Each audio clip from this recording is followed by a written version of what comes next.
Saat ini saya sudah bersama dengan Bapak Dr. Tuatul Mahfud, SPD NPD sebagai Wakil Direktur 1. Langsung saja kita masuk ke dalam sesi wawancara. Untuk pertanyaan pertama, Pak, bagaimana sih kebijakan efisiensi anggaran ini mempengaruhi program akademik dan kualitas pendidikan? Saya kira kebijakan efisiensi ini kan sebenarnya dari pemerintah ya, jadi memang termasuk perguruan tinggi di kampus kita itu berdampak. Artinya ada beberapa kegiatan yang perlu disesuaikan, yang tidak penting itu dikurangi, bahkan proporsinya juga bahkan ada yang dihilangkan. Tapi prinsipnya efisiensi anggaran ini tidak mempengaruhi dari kualitas penyelenggaraan mutu pendidikan di kampus kita. Jadi bagi teman-teman mahasiswa sebenarnya nggak perlu khawatir, karena semua seperti normal aja, Pak. Jadi nggak ada perubahan-perubahan yang terlalu signifikan. Nah, hanya saja yang berubah itu pola mungkin ya, pola perkuliahan. Jadi Pak Direktur baru beberapa hari terakhir itu menerbitkan surat edaran terkait penyesuaian kegiatan perkuliahan di kampus kita. Yang dulu mungkin dari 16 pertemuan itu full kita offline. Nah, ini polanya seperti zamannya COVID. Tapi intinya sih ini bukan berarti karena efisiensi kemudian pola pembelajarannya berubah, bukan itu, karena memang kita berencana mau menggeser perkuliahan yang sifatnya offline tadi dalam bentuk online. Nah, tapi karena kita punya kampus sifatnya kampus vokasi, hanya ada beberapa mata kuliah tertentu yang bisa di-online-kan, yang selebihnya itu offline begitu. Baik Pak, terima kasih atas jawabannya. Pertanyaan kedua, apakah ada penyesuaian dalam kurikulum atau metode pembelajaran akibat efisiensi anggaran ini? Kalau penyesuaian kurikulum enggak, kita sama. Kita kurikulum tidak ada yang berubah, substansi dari CPL atau capaian pembelajaran mahasiswa itu sama. Jadi jangan nanti ada framing yang kemudian hanya gara-gara efisiensi anggaran kemudian ada penurunan kualitas penyelenggaraan pendidikan di kampus kita, itu tidak tepat.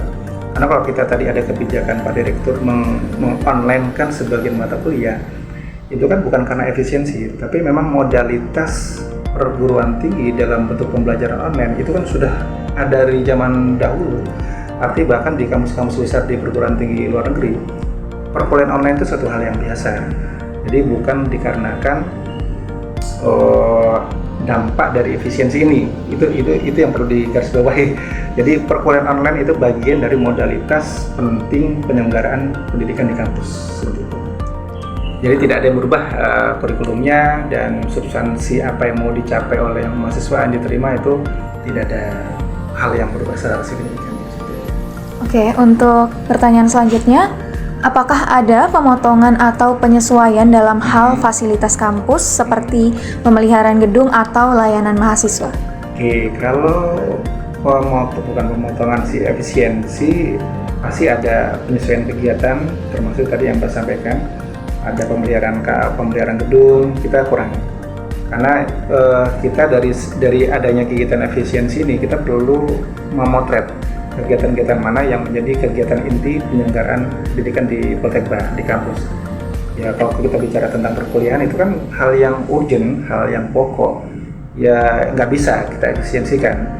Tapi kalau sifatnya pemeliharaan gedung yang notabene mungkin itu bisa dikondisikan, artinya bisa disesuaikan, dan kebutuhannya pun bisa diminimize, bisa dikurangi.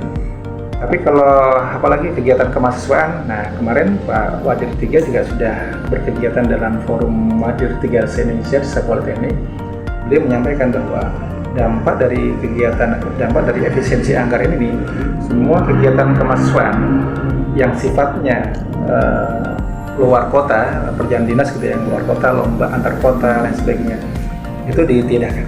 Semua dalam bentuk online, seminar online dan sebagainya. Tapi bukan berarti nanti kegiatan kemahasiswaan kita di kampus kita ditiadakan, enggak. Tetap berjalan. Fasilitas kampus yang diperlukan oleh teman-teman mahasiswa untuk di kegiatan UKM ataupun kegiatan lainnya, itu kami berikan akses. Artinya nggak masalah. Cuma nanti yang perlu digarisbawahi, ini baru spill ya, karena surat edarannya sudah beredar dan mau disampaikan secara resmi. Pola perkuliahan itu nanti 4-12. 4-nya itu adalah offline, 12-nya itu adalah online. Jadi polanya itu 4-nya itu pun kami atur terjadwal. Jadi tidak dosen tidak seenak-enaknya nanti menggunakan 4-nya saya terserah mau pertemuan ke berapa. Nah, supaya nanti berdampaknya ya sedikit banyak bisa memberikan penghematan begitu ya. Jadi 4-nya kami atur pertemuan pertama TS, kemudian pertemuan akhir dan UAS.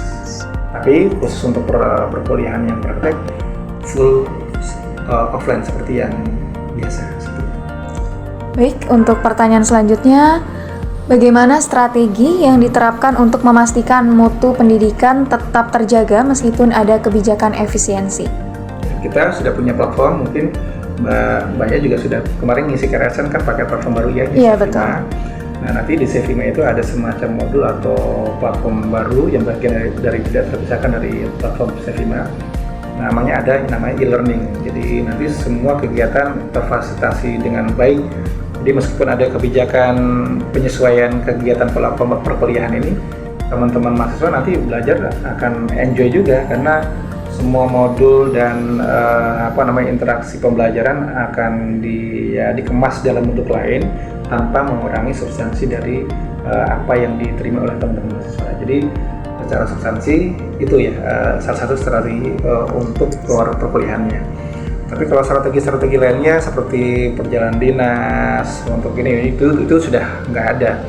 Kalaupun ada yang berangkat itu sifatnya kalau ada undangan yang full dibiayai oleh penyelenggara ya kami berangkat. Tapi kalau ada pendanaan khusus dari kampus itu sudah kita sortir, tapi informasi terbaru ini Pak Menteri yang terbaru, Prof. Rian sedang melakukan negosiasi ulang dengan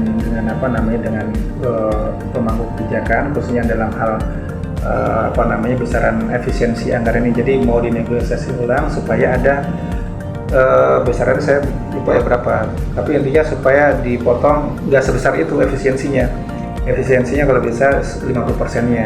Jadi ini sampai hari ini belum ada keputusan pasti apakah terrealisasi atau enggak, masih proses menunggu.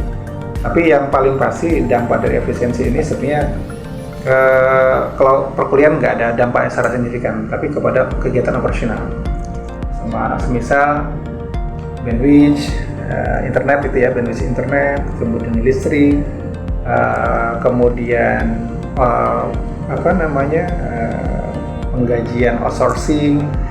Tapi insya Allah itu nggak perlu dikhawatirkan karena kami dengan Pak Direktur sudah punya beberapa strategi untuk bisa memastikan semua kegiatan penyelenggaraan atau proses operasional di kampus kita berjalan dengan baik. Baik Pak, terima kasih atas jawabannya. Untuk pertanyaan terakhir, apa sih harapan Bapak terhadap pemerintah terkait kebijakan anggaran untuk pendidikan tinggi di masa depan? Ya, tentu dengan adanya kebijakan ini sebenarnya kita nggak perlu berkeluh kesah karena itu kan satu hal yang di luar kontrol kita ya. Artinya kita pun dari pengalaman menghadapi COVID-19 kemarin juga sebenarnya kita juga bisa beradaptasi dengan pola situasi yang baru. Kita dituntut untuk bertransformasi kepada pembelajaran digital dan sebagainya. Itu satu hal yang kita bisa adaptasi. Nah, sama halnya dengan yang efisiensi anggaran ini sebenarnya kita nggak perlu berkeluh kesah. Apalagi kemarin ya sempat viral ya di platform X gitu ya, bahwa di salah satu perguruan tinggi teman-teman mahasiswa berteriak tuh online, lalu kualitasnya bagaimana dan sebagainya. Tapi yang perlu kami pastikan, yang perlu nanti digarisbawahi, kualitas tidak ada yang berdampak, artinya hanya berdampak kepada kegiatan operasional. Harapan saya tentu ini nggak bertahan lama. Artinya nanti ada normalisasi. Kita nggak tahu, sekarang ada proses relaksasi anggaran dari kementerian. Mudah-mudahan nanti ada informasi terbaru agar kembali normal semua penyelenggaraan pendidikan di kampus kita, terutama dengan supporting anggaran yang diberikan oleh pemerintah. Sebenarnya dipotong itu besarnya di anggaran PNBP, PNBP kita yang ya mungkin kisaran 50-60% itu yang terpotong untuk diefisiensikan. Tapi kalau boleh cerita, saya sebenarnya kampus kita nggak terlalu besar. Nah, kalau kampus-kampus yang sudah besar itu dampaknya luar biasa, sampai mereka juga bingung membayar internet ini putus di bulan, mereka sudah memperhitungkan tuh Pak.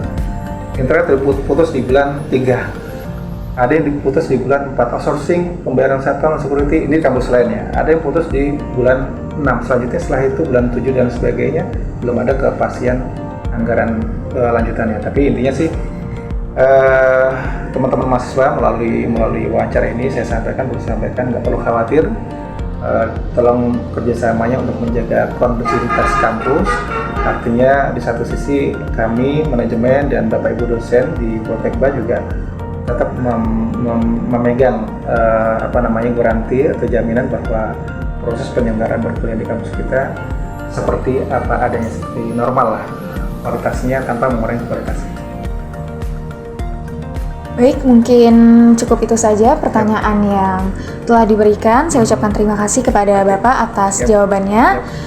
Cukup itu saja untuk siaran kali ini. Saya ucapkan terima kasih. Oke, terima kasih.